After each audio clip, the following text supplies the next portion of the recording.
다스와 이전 대통령, 이명박 전 대통령이 관계가 있다는 진술들을 쏟아내고 있습니다.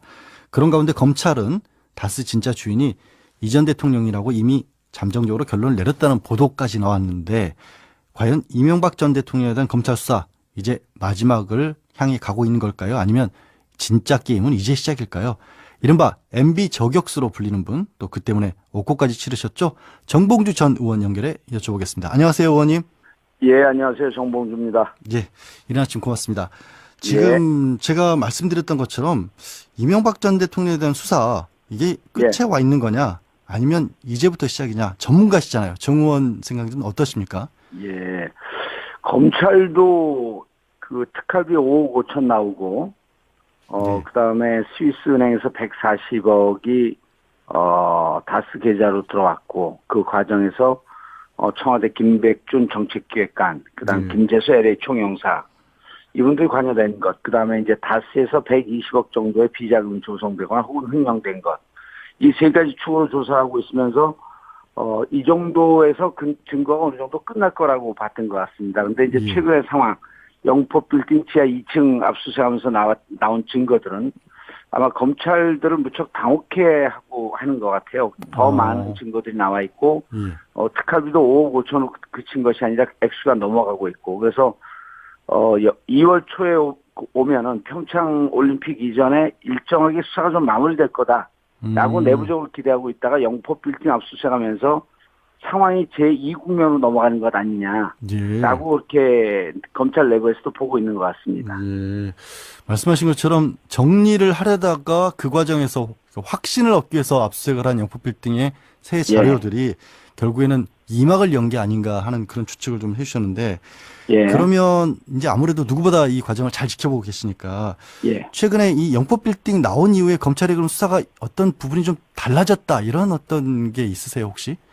그러니까 이제 두 가지 정황이 더 나오고 있죠. 5억 5천만 원을 특활비 사용한 것. 그러니까 이제 이른바 이제 국고 손실이고 뇌물에 해당하는 건데, 예. 그 부분에 대해서 첫 번째 김백준 정책기획관이 입을 열었죠. 예. 입을 연 정도가 아니라 그 특활비에 대해서 이제 김백준 정책기획관이 거의 다 모든 얘기를 한 거로 이렇게 이제 보도 나오고 있고요. 예. 그런데 이제 문제는 5억 5천만 원 끝난 것이 아니고 그 이상의 돈이 나왔다. 즉 특활비로 여론조사한 정황이 포착이 됐다. 이게 예. 이제 최근에 나온 보도거든요.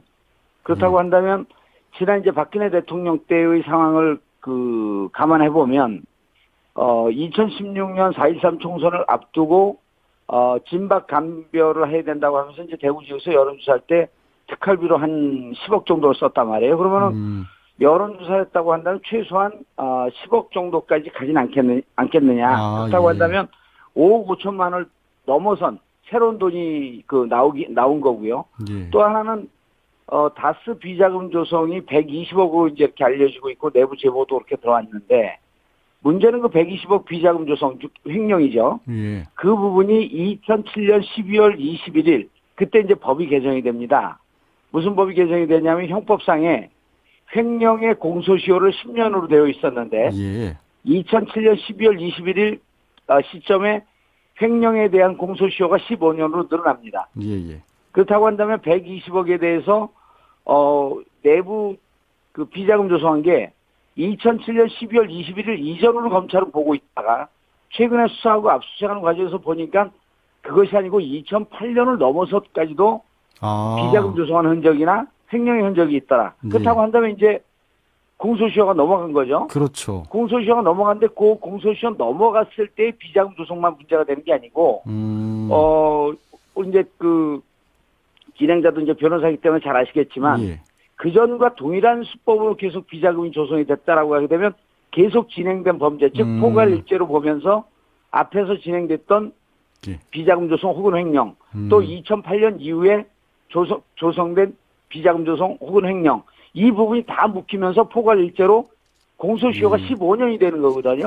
그러니까 이제 이 액수 때문에 결국은 120억도 액수도 늘어날 뿐만 아니라 공소시효도 늘어나서 다스에 대해서는 전체적으로 조사할 수 있는 시간적 여유를 확보했을 뿐만 아니라 전체 범죄의 규모와 액수도 늘어났다. 예. 검찰은 이렇게 보고 있는 것 같습니다.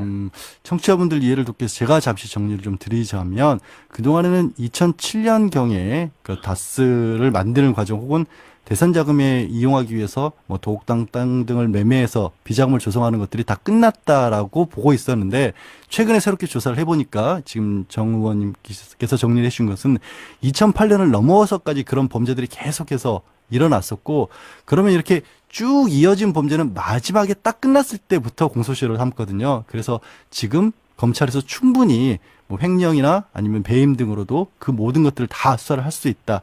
이렇게 지금 정리를 해주신 겁니다. 의원님 제가 말씀드린 게 맞는 예. 거죠? 예, 맞습니다. 예, 예. 그러면 결국에는 이명박 대통령 수사 이제 새로운 시작이란 쪽이 맞는 것 같고요. 이제, 그러니까 이제 지금까지 전문가로서 예. 언론에 조선 그 보도되었던 그것보다는 이제 더 규모가 커지고 예, 예. 공소시효도 늘어나서 예.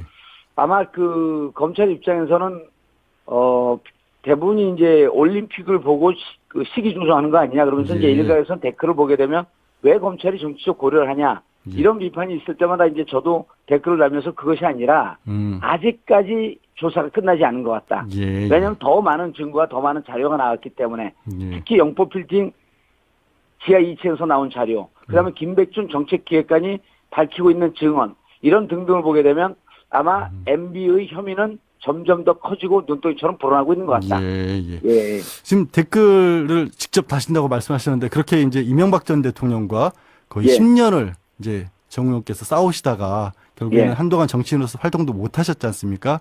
그렇습니다. 지난해 유일하게 정치인으로서 사면도 받으셨고 이제 갑작스럽지만 어제 예견됐다고 해야 될까요? 갑작스럽다고 해야 될까요? 더불어민주당 복당 선언을 하셨어요. 예, 폭당 기자회견을 했습니다. 예, 심사는 남아 있지만 뭐 복당이 뭐 당연히 될 것으로 보이고 그러면 결국에는 이제 출마를 하셔야 할 거 아닙니까? 어느 예, 쪽인지 서울시장 쪽에 더 무게가 있겠죠? 일단 6월 13일 지방선거와 그 국회의원 재보궐선거 서울에는 두 지역이 있는데요. 예.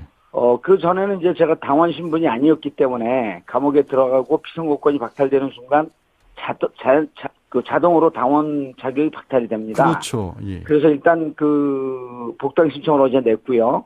당에서는 뭐 특별한 심사 없이 복당될 거다 이제 그런 전달이 왔습니다. 예, 예. 그런데 이제 6월 13일은 서울의 두 개 지역에 국회의원 선거가 있고 그다음에 이제 서울시장 등의 이제 지방선거가 있는데 그 전에 제가 자유롭게 말씀을 드릴 수 있었지만 이제는 당원이 된 신분이기 때문에 당의 지도부와 의논을 해서 예. 당에서 어느 방향으로 저를 그 쓰임새에 쓸 것이냐라고 하는 걸 당하고 이제 충분히 좀 의논을 해야 되기 때문에 예, 예.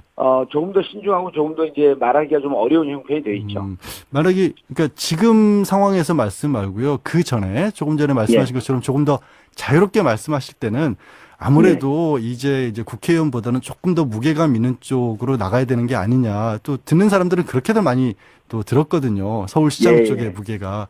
그러니까 개인적인 당과의 입장 말고 개인적인 뭐 마음이라고 해야 될까요? 무게감 그래도 서울시장 쪽에 조금 더 있으실까요? 근데 이제 제가 그 전에 정치를 못하고 벼랑 안에 해금이 돼서 복권이 돼갖고 이제 조금 흥분된 마음에 이런저런 얘기를 했는데, 예. 솔직한 심정은 저 몇 번 방송에서도 말씀드렸지만 자리에 연연해서 역할을 찾는 그런 판단은 좀 안 하고 싶어요.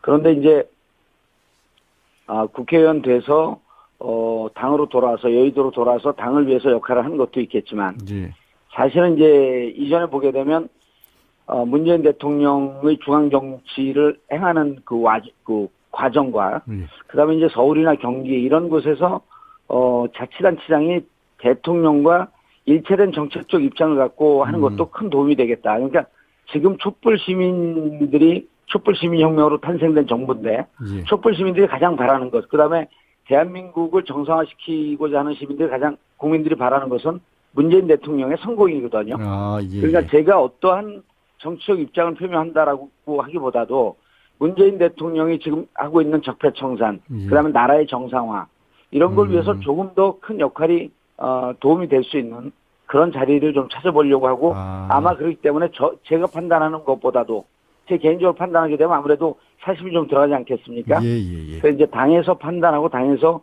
객관적으로 결정하는 것을 좀 기다리려고 하는 입장입니다. 사실 첫 번째로 서울시장 말씀을 하신 우상호 의원도 이 예. 서울시장이면 오히려 문재인 대통령과 좀 도와주는 쪽으로 가야 된다 이런 비슷한 말씀을 하셨거든요.